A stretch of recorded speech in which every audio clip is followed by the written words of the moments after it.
Doghouse Movie Review.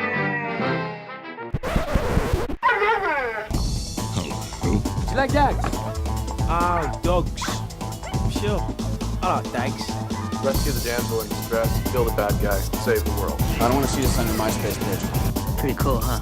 But you guys are like making me lose my train of thought here. I was saying something. What was it? Hey ACTFur, it's Logan Husky here, risen from the dead to once again bring you your much needed dose of movie reviews and recommendations. In this episode, we're going to be looking at the latest graphic novel to film adaptation from Hollywood, The Losers. But before we get to that, a few housekeeping items. Firstly, a few people have said to me, Logan, apart from your amazing good looks and your work with third world blind orphans to find a cure for cancer, the scores you give the films you review seem awfully high. Is that just because you really are that awesome and charitable? Well, yes and no. Believe it or not, there is a fair bit of work that goes into putting a review together. So if I'm going to spend several hours of my time, which as of late is becoming more and more limited by the day it would seem, I would much rather that time and energy go towards telling you good folk about a great film that I think you'll really enjoy, rather than come to the outcome of simply, the film was okay I guess, I could take it or leave it, 5 stars. Either that or the film would have to be so bad that I felt it was my duty to do everything in my power to stop you from seeing it. But we're not reviewing Twilight Eclipse this week. Or any other week for that matter. So before we get on to The Losers, I figured I'd give you a real quick DVD review. Now, I chose this film because I know we have a reasonable gamer listenership on the show, King of Kong. Released way back in the heady days of 2007, the film looks at the ultimate battle between good and evil for the title of high score grand champion on the classic arcade video game Donkey Kong, between self-proclaimed hot sauce mogul, gamer of the century and general all-round sleazebag Billy Mitchell, and recently retrenched 35-year-old family man Steve Wiebe. Well, Donkey Kong without question is the hardest game. That's a tough machine. People think that the machine is possessed. The average Donkey Kong game doesn't last a minute. It's absolute brutality. The mysterious player from the West Coast, Steve Wiebe, is here. He could beat it if he'd have to have a really good game. You want to put a score up, you're competing against everybody in the world. It's not even about Donkey Kong anymore. He's a very devious person. He works things out to his ends very well.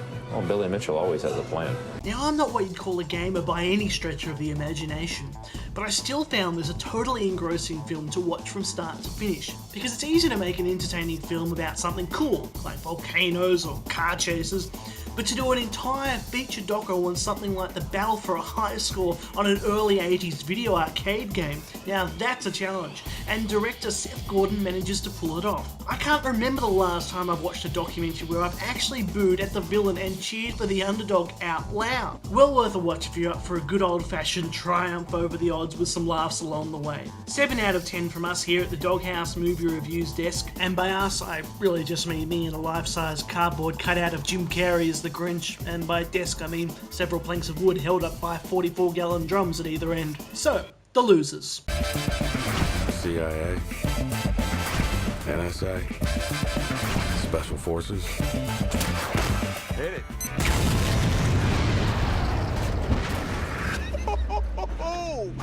We're not them. We're the losers. Ladies. But even the government's best. We're in. And the crowd goes wild. Freeze! Clay, we have a situation here. Get betrayed. Led by Clay, played by Jeffrey Dean Morgan, probably better known to most as the comedian from the biggest hype from last year, The Watchmen, and sadly probably known to more as Denny from Grey's Anatomy. The Losers are a CIA Special Forces Black Ops team of 5 who, whilst on a mission in Bolivia, are framed for the deaths of 25 children and survive an assassination attempt. Left for dead and stranded in South America, a mysterious woman, Aisha, played by Zoe Sandela, minus here the blue ears and tail from her role in Avatar, offers the losers the chance of clearing their names and payback against the even more mysterious and elusive Max behind all this. We're not soldiers anymore. We're fugitives. Want your life back? You're gonna have to steal it. Who are you? I have a business proposition for you, Clay. I can help you find Max. What's the catch, lady? It's pretty much a suicide mission. That's not like foreboding at all. You know that if we do this, we are waging a war against the Central Intelligence Agency. They started it. Now I know what you're thinking. Logan, this sounds pretty much exactly like the plot of the A-Team. And I couldn't exactly say you'd be wrong.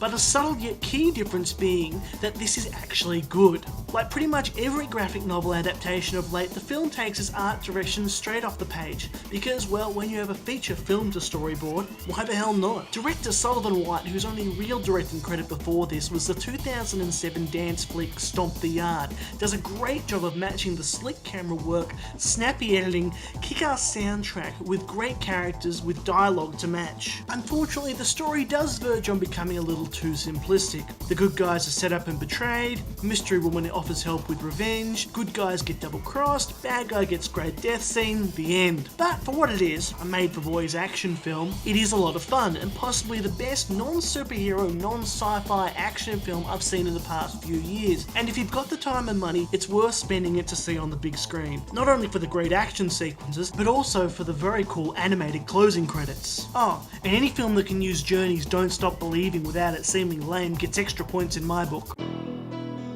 Just a small town girl, living in a lonely world. She took the midnight train going anywhere.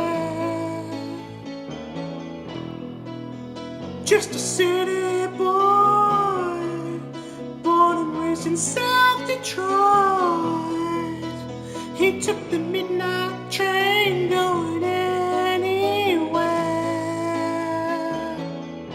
Oh, sorry about that. So, final score, 7.5 out of 10 from DHMR. Oh, one thing I forgot to mention earlier, Sil Wolf of Newcastle over in the UK. No, you cannot have a pair of my underpants, you naughty thing. You'll just have to enter the competition with everybody else.